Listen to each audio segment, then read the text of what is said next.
Hi friends, இந்த கத்திரிக்காய் செடிக்கு பின்னாடி ஒரு பெரிய கதையே இருக்குது.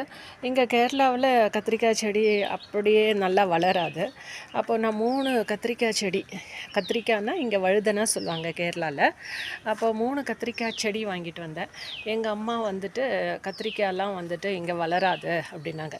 என்னடா இது கத்திரிக்காய்க்கு வந்த சோதனை சொல்லிவிட்டு 3 செடியும் வச்சேன். அதில் ஒரு செடி போயிடுச்சு.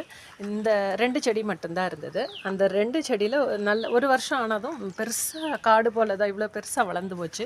அப்போ எங்கள் அம்மா வந்துட்டு இது ரொம்ப பெருசாக வளருது, படர்ந்து பிடிக்குது, வேணாம்னு சொல்லி ஒரு செடியை வெட்டிட்டாங்க. அதுக்கப்புறம் இந்த ஒரு செடி தான் இருக்குது. அதையும் வந்துட்டு போன சம்மருக்கு வந்துட்டு எங்கள் அம்மா ஆளை கூட்டிகிட்டு வந்து இந்த செடியும் வெட்டிட்டாங்க.